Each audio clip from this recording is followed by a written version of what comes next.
Good morning, જય શ્રી કૃષ્ણ, જય માતાજી. કેમ છો બધા? આઈ હોપ બધા મજામાં હશે. તો સવારના વાગી ગયા છે 11:30 ને આપણે બધું જ કામ કરીને ફ્રી થઈ ગયા છે. કેમ આજે તો બહુ જાજા બધા કપડાં ધોયા, કેમ કે આ શ્રાવણ મહિનામાં 13, 14 અને અમાસના દિવસે પાણી રેડવાનું હોય. આપણા દાદા પરદાદા એટલે કે પિતૃઓને પાણી રેડવાનું હોય છે. તો એ રેડતા એટલે એવું કહેવામાં આવે કે ત્યારે કપડાં ન ધોવાય. તો 3 દિવસ કપડાં ધોયા નહોતા, તો આજે છે કપડાં ધોયા છે. તો બહુ જાજા બધા કપડાં હતા અને ધોઈ નાખ્યા. ને હવે બનાવવા માંડે. હવે રસોઈનો પણ ટાઈમ થઈ ગયો, તો હવે મમ્મી રસોઈ કરવા માંડે. ચલો જોઈએ મમ્મી શું કરે છે. મમ્મી જય શ્રી કૃષ્ણ. જય શ્રી કૃષ્ણ, જય માતાજી. શું કરો છો? તો કારેલાનું શાક બનાવું છું. કારેલાનું. કારેલા બફાઈ ગયા લાગે છે. કારેલા બફાઈ ગયા, લોટ શેકવા મૂકી દીધો. અને હવે બપોરના વાગી ગયા છે 11:30. હમણાં પપ્પા એ આવશે 12:30 વાગે કા, એટલે તૈયાર કરવા માંડ્યા મમ્મી. હમણાં તૈયાર થઈ જાય એટલે ભરેલા કારેલાનું શાક બતાવીએ. જમવું હોય આવી જાય.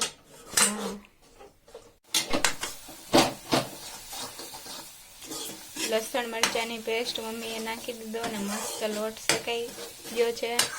હવે તેને કારેલામાં ભરવાનો છે. પછી મસ્ત કઢીવાળું શાક બનાવવાનું છે. તો એની જોડે રોટલા કે રોટલી એ તો ખબર નહીં. મમ્મી શું બનાવવાનું છે, રોટલા કે રોટલી? રોટલા બનાવવાના ચૂલા ઉપર. આજ તો આવી જાય. દેશી ચૂલા પર રોટલા બનાવી નાખું. મમ્મી કારેલામાં લોટ ભરવા માંડ્યા છે શેકેલો, ને બાજુમાં મરચાં લઈને બેસી ગયા. મમ્મી આ મરચાંનો શાક કરવાનો છે? મરચા ભરીને સંભારો કરવાનો. કેમ કે લોટ ભરેલા મરચા બધાને ભાવતા જ હોય, એટલે સંભારો કરવો નહીં. કારેલા એટલે મરચા તળાઈ જાય અને પછી સંભારામાં ગણાઈ જાય. હાલો તો જલ્દી ભરી બનાવી નાખીએ શાક અને સંભારો બે. એક લોટમાંથી બે બનાવી નાખીએ.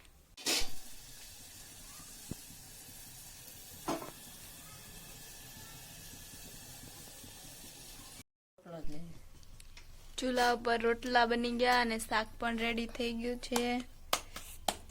ને આજ તો વરસાદ જેવું વાતાવરણ પણ થઈ ગયું છે. હવે આવે કે નહીં વરસાદ, જોઈએ. વરસાદ આવશે તો આટલા બધા કપડાં કેમ સુકાશે? તડકો આવે તો સારું. ઘરે પણ સીતાફળ આવી ગયા છે 2. હજી બહુ જાજા બધા નથી આવ્યા, કેમ કે હજી હમણાં જ કટિંગ કર્યું છે. અહીંયા ફૂલ અહીં આવી ગયા છે. હવે કટિંગ કર્યું એટલે પછી આવશે સીતાફળ. પપ્પા આવી ગયા છે કામેથી. તો હાલો હવે આપણે જમી લઈએ. શાક ને રોટલા પણ રેડી થઈ ગયા. આજ તો પપ્પાએ ને મમ્મીએ મેચિંગ કર્યું હોય એવું લાગે છે કંઈક.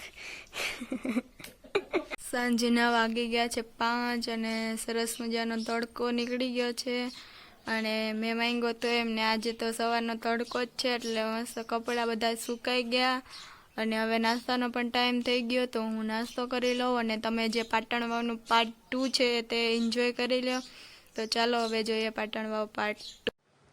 કોસમ હિલ નજીક આપણે પહોંચી ગયા છે અને વરસાદ પછીનો મસ્ત હરિયાળીવાળો વ્યૂ નજરે પડે છે. ને આજે તો ત્યાં મેળો ભરાય છે, તો આપણે ચાલો મેળો માણીએ. મેળામાં એન્ટ્રી લેતા જ સૌથી પહેલાં લાકડાની બનાવટની વસ્તુઓ શોપીસ આપણે દેખાઈ ગયા. તો ચાલો તમને પણ બતાવી દો, અને જે ખરીદી કરવાની એ જલ્દી કરી લો.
પહેલાંનો વ્યૂ જોઈ લીધા પછી હવે આપણે આવી ગયા છે મહાદેવના દર્શન કરવા માટે. મહાદેવની વિશાળકાય મૂર્તિ છે અહીં આવે, તો તેના દર્શન પણ તમે આજે કરી લ્યો.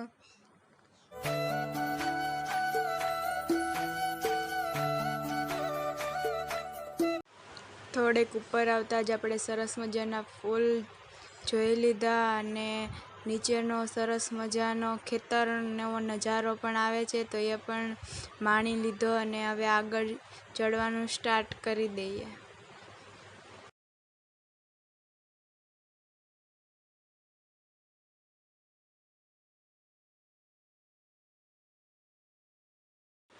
તો આપણે ફાઇનલી મૈત્રી માતાજીના દર્શન કરવા પહોંચી ગયા અને મસ્ત મજાનો ઉપરથી વ્યૂ આવતો હતો. અને ચાલો તો હવે આપણે દર્શન કરી લઈએ મૈત્રી માતાજીના.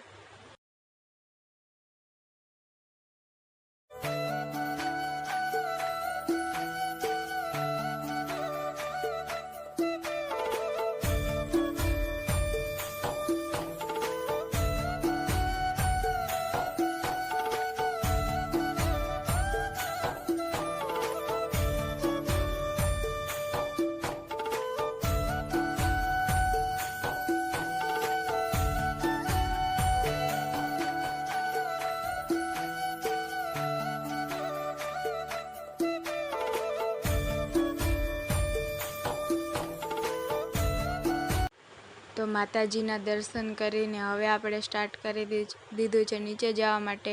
આપણે પાસે ટાઈમ બહુ ઓછો હતો, બાકી ઓસમીલમાં તો ઘણા બધા સ્થળ આવેલા છે. તો હવે પાછા આવશું ત્યારે જરૂરથી આપણે બધા સ્થળોની મુલાકાત લેશું.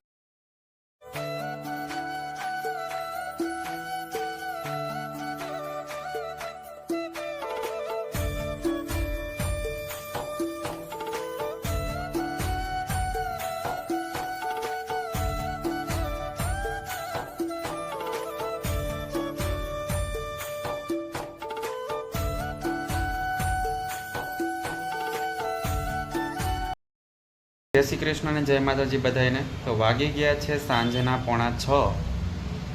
કેમ કે આજે આપણે ફર્સ્ટ શિફ્ટ કરીને આવ્યા છે, આવીને આરામ ઉપર વહી ગયા હતા.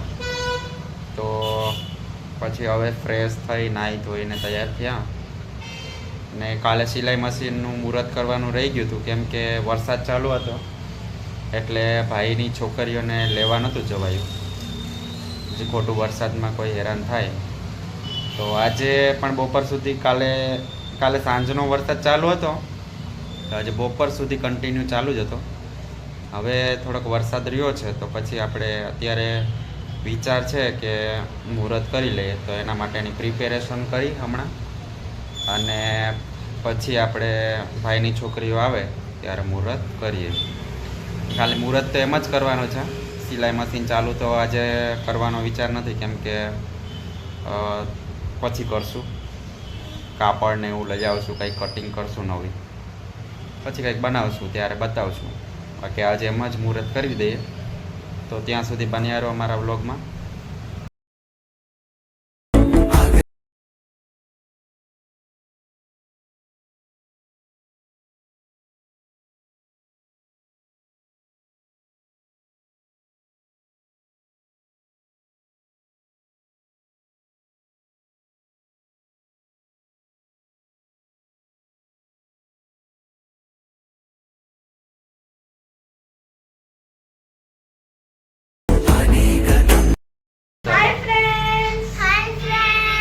ચાલો, ભાઈની છોકરીઓ આવી ગઈ છે, તો હવે આપણે મશીનનું મુહૂર્ત પણ કરી જ લઈએ. બરાબર ને?